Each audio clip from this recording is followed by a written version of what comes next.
Hello guys! Welcome back again to my YouTube channel, Jessa Remix Vlog. So guys, kung bago ka pa lang sa channel ko, please don't forget to subscribe my channel and click all the notification bell para update ka naman sa next na video ko. So guys, update tayo dito tungkol sa ating laging sinusubaybayan at laging inaabangan ng mga charity vlogger. So reaction video ito tungkol sa ating napanood na live ng ating Kalinga Prab. So kung inyong natatandaan at inyong nakikita, inyong napapanood, si Kalinga Prab ay gumawa ng grupo ng kanyang mga beneficiary, yung grupo ng Kalingap Angel. So, in-announce ng ating Kalinga Prab ang tungkol dito sa kay Rachel, na si Rachel ay tatanggalin na sa Kalingap Angel. Kasi ganito naman ang ating naririnig o ating nakikita ng mga komento ng iba't ibang nanonood at nagsusubaybay na sobra naman ang kanilang ginagawa sa kay Rachel, pangbabas. At syempre, medyo masakit din para siguro sa kay Kalinga Prab at pinag-isipan niya daw na tanggalin na lang si Rachel sa Kalingap Angel. Tama naman ang desisyon ng ating Kalinga Prab kasi para matigil ang pangbabas sa kay Rachel at mismo rin sa kanila may mga kunting nambabas din sa kay Kalinga Prab. So sa kanyang sinabi about sa kay Rachel, nagsabi siya na tapos na ang kanyang pagtulong sa kay Rachel pero hindi, kumbaga is matatanggal si Rachel sa Kalingap. Maging bahagi pa rin si Rachel sa Kalingap team dahil nagkaroon na siya ngayon ng pagbablog, and then nasa kay Ruel siya na grupo, nakakasama. Tapos yun na nga ang sabi ni Kalinga Prab na Kalingap pa rin si Rachel kung sakali man na mawala na siya sa Kalingap Angel. So wag natin sana itong bigyan ng pinakamalalim na mga kung ano-ano na pag-iisip tungkol sa kay Rachel. Ang sa akin lang, nakuha ko lang ang point ni Kalinga Prab dahil siguro para matigil ang pangbabas kasi minsan na magkasama-sama sina Erika, Dara at Joy at wala si Rachel. So, yun na nga ang mga sinasabi ni Kalinga Prab na minsan ay si Rachel ay busy, no? Sa kanyang pag-aaral. At marami namang si Rachel, kumbaga marami silang sponsor na ngayon na dumarating sa kanila, lalo-lalo na sa pagtulong din nila sa mga mahihirap, sa pagbigay ng mga feeding program o ayun na nga, kahit papano sa sobrang busy niya is nakagawa pa siyang mag-vlog. So, si Rachel, officially naman niya na binigyan ng pahintulot ni Kalinga Prab na maggawa ng channel kasi nasabi naman ni Rachel na gusto niya, ang nangyari sa kanya is gusto niya gawin niya rin na ibahagi kung ano man ang mga blessings na dumating sa kanya. So, ngayon, sana masaya tayo na nakita natin si Rachel na isa sa mga tinutulungan ng Kalingap na nagkaroon ng ganyan. Kumbaga, achievement ni Rachel ay achievement din ng Kalingap.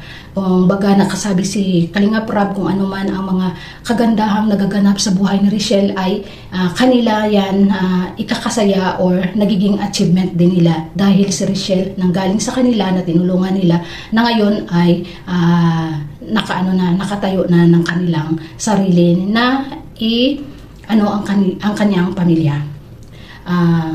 Nakakaawa naman talaga si Rachel na kung inyong nakikita, si Rachel bata pa, and then yung mga nagbabasa kanya is mga matatanda na. So nakikita natin minsan sa mga comment. Sa totoo lang guys, silent ako or nabibigyan rin ako ng reaction sa mga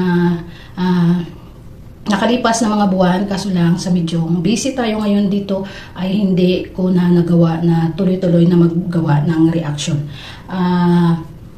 Palagi tayong nakapanood ng mga ina-upload ng mga buong Team Kalinga kung sino-sino man ang nag-upload dyan, pero yun na nga, may makikita talaga tayo na sobra ang pangbabas sa kanya.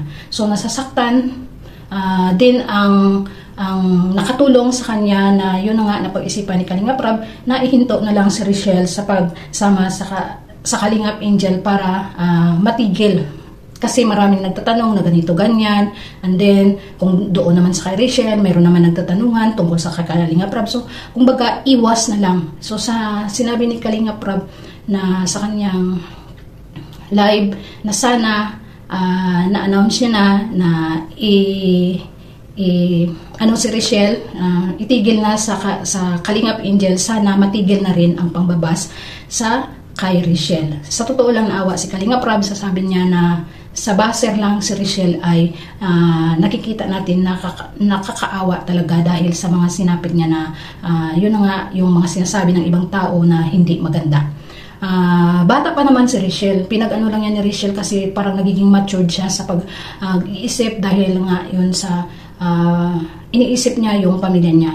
So ang iba dyan, nakikita natin na kisyo ganyan, si Richelle is ganito ganyan kasi nakaano sa kay Ruel. So sana suportahan na lang natin at bigyan na lang natin ng kung ano man ang kanilang mga achievement na narating ngayon sa support tayo sa papanood para makatulong din sa kanila kasi nakikita naman natin na ang kanilang tinutulong ay tinutulong din nila sa mga mahihirap.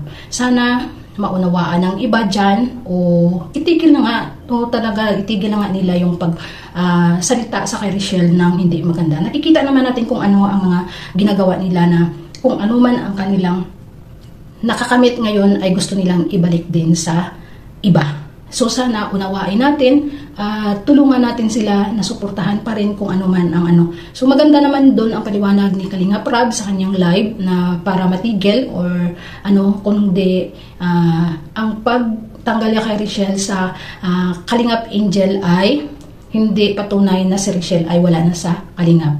Kalingap pa rin siya dahil sa Kalingap ang nagtulong sa kanya. So sana maunawaan natin guys.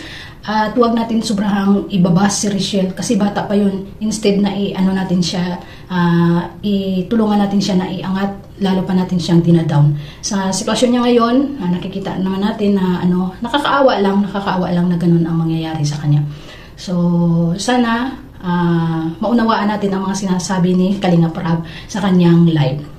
Maraming salamat pala dito sa mga tagapanood ko, sa mga nagsusuporta o nandito sa aking channel na alam ko may Kalingap din dito na mga supporters na nag-subscribe sa akin. Sana tuloy-tuloy lang tayo at tulungan nyo rin ako na mga pag-grow ang aking channel kasi balang araw baka magkaroon din ako ng konting pagtulong pag-uwi ko ng Pinas. So maraming salamat sa inyo at see you for my next vlog.